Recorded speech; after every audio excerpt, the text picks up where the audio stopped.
Good morning, my name is Dean Mazzarella, Mayor for the city, and Chief Kennedy is here, and Mr. Bergeron, security for the school department. And we'll talk a little bit about our new system that we have in place. We've actually had it in place for a few months, and just working out the bugs of it all, but it's a 411 system where you can anonymously leave tips. And sometimes we realized over the years, we used to have Crime Stoppers, that sometimes people just aren't comfortable, leaving their name and information. But a lot of information comes through these anonymous lines. And they're 100% anonymous. As long as the system's been up and running, no one's ever come back and said anywhere across the country and said, hey, listen, somebody found out who made this comment. And sometimes it may be a tip that leads to something else. It may be a situation where it's a major tip for us, which brings us to an arrest. Oftentimes I hear people say, well, I don't want to bother the police, they're busy. Maybe what I saw isn't nothing. Maybe it's not a big deal, maybe it's nothing, maybe what I saw. Or somebody sees somebody at a house that doesn't look like they belong there, the neighbors are on vacation, and they think, well, maybe that's a nephew or niece or somebody that's just checking on the property or whatever it might be. Many times it's somebody breaking into the house. So what we want is we encourage everyone, and this again will be spread to the school system and the city throughout, is to notify us just anonymously, hey, this is what's going on, this is what I saw, this might help you, maybe it doesn't. And in some of the situations we've seen across this area, a tip could be something that seems like it's completely unrelated, but might have been suspicious. And it's those pieces that sometimes we need that brings us to a final conclusion and an arrest or a warrant issued or a search warrant. But people don't think the information they have or the things that they've seen are important. They very much are. So I'll turn it over to Police Chief Kennedy and then Mr. Bergeron from the school department. Yeah, so far I think we've probably had tip 411 for about 4 to 5 months. So far it's had a greater response than Crime Stopper did. I don't know if it was because it was easier to use or more colorful, because it does stick out. The tip 411 website, you can download it from the App Store on both Android and iPhones. Checked it this morning, it's still there. It looks pretty for a Leominster seal. But yeah, the big thing right now, people that have reported tips to us, everything from drugs, a good amount of drugs, which have proven to be valid complaints that were anonymously given to us, where have led to arrests. It honestly does take time, because these areas were checked on numerous times, and the last time it was a good drug arrest. So it has led to other things. So this is not we do our best to watch these tips coming in, but people, if there's an emergency situation going on, they still need to dial 911 or the 534-438 number, because if we have a busy night here, maybe a couple hours. So people just have to understand, they just got to gauge it. If there's a guy with a gun, he should be calling us, depending on the situation. But overall, it's been very receptive, well, for our department. It has been very beneficial. And I also brought the schools involved. Very similar use.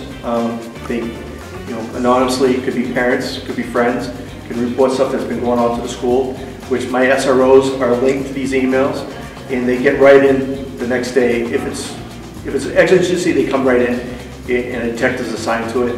But if not, the SROs get right involved and handle these situations.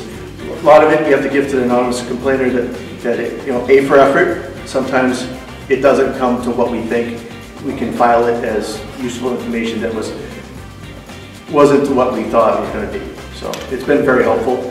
Hasn't really taken off. Which is a good thing, because there's nothing going on in the schools. But the parents and adults who have kids in the schools have this as a tool. So this brochure that we have here is aimed specifically towards students. It says 100% anonymous, send anonymous tips to threats, drugs, bullying, suspicious activity, and via text messaging, smartphone, you can do it, email. We really made it easier for us to. So Mr. Bergeron has an extensive background in law enforcement, and we were able to hire him several months ago, and he does our security planning for the school department. So go ahead. Bergeron, Leominster Public Schools Safety Security Specialist. Excited for this tool and having our school be able to use it to report crimes to the police department. I work with the police department, fire department, OEM, and bridging the gaps between the schools and emergency responses. And to re-emphasize, it may be a tip that you think there's nothing to it. It only takes a second to send the tip in. It's 100% anonymous. We'll decide whether or not, the people that read these will decide it could be something. If you look at the Markov investigation, there are thousands of tips coming in. And the police department did an unbelievable, state police, local police did an incredible job piecing this thing together.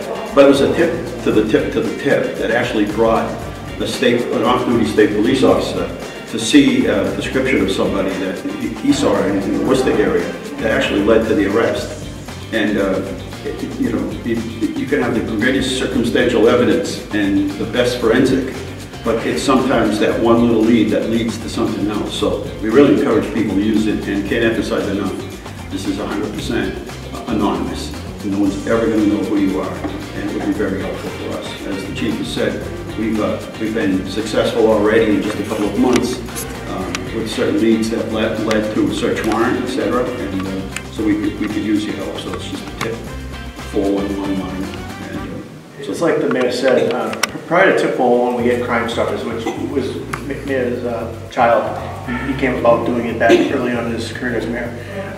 We had some shootings in the last 3 years down in the Adams Street area, where when we had Crime Stopper, and it worked out very similar to tip 411, that it was able to give us leads and a suspect that brought charges later on this guy. At the time, we had very basic information, but the tips laid a foundation for us to follow. And for our detectives, it worked out great. Now with the tip 411, which is more easy to use, it allows for my other officers to be part of it and having almost a two-way conversation. It is anonymous, but sometimes we do ask people, do you wish to come forward? Because we have more questions. Sometimes like, yeah, no problem. And they give a name and a phone number, and we have a great conversation that leads to whatever we're investigating. But some people say, nah, you know, I'm good with the anonymous. And we respect that. And I want to make sure the people understand that. the more information that people can provide, number plates, descriptions of people, anything, and that might be one of the things that the officer asks for, is, can you give me a license plate number? What apartment number is it? Can you get me any, is there any pictures, any video? Do you have video at your house? Any of that is helpful. So it's a dialogue, it's a back and forth. And video shows up well at Tip Ball, because we've had people send video of, you know, the ATVs going around the city, which is becoming a problem, as you probably all know. Yeah, somebody, you know, the ATV thing, I think it was maybe 4 or 5 years I was in Washington, D.C. It was the first time I saw it. And I thought, well, what's going on? There must have been 30 or 40 of them. And just riding up and down Pennsylvania, not Pennsylvania, I had one street, Connecticut Ave, or whatever it was down the street. But everyone sees more and more of it. And so we're not going to get into a situation where we're going to have a high-speed chase through the city, you know, through the streets of the city of Leominster. But if somebody has information about where they live, whether somebody that's notorious for this lives, then we can kind of go to that property and see if we can talk to those people, if we can get a picture. We don't want to put anybody in danger, but we're not going to, you know, have a high-speed chase through French Hill and, you know, get somebody else in an accident because we're chasing them. So if people have information about who they might be, let us know where they might live, if they have an apartment number, any of that, and we'll handle it that way. And we have got a couple tips just like that, but I just said, which is great. Then you can just pay the visit to the family. Because one thing, I've seen it in Manchester, New Hampshire, and oh my God, it's just going to end in a bad way. Someone's going to get hurt or killed, and that's what we're trying to avoid here in Leominster. But unfortunately, we're already getting tips to alert us to, you know, rough address or street, and then we can work from there. So it's like all the other tips. You know, just, you know, they think it is, then we take it. Okay, we think it's this, and it goes where it leads us. It's important to say something if you see something, and not just think somebody else, they must know about this. I see this every day, they must know about it. They may not know about it, so it's important if you see something, say something. And this is a great tool to do it, to remain anonymous. All right, thank you. Thank you.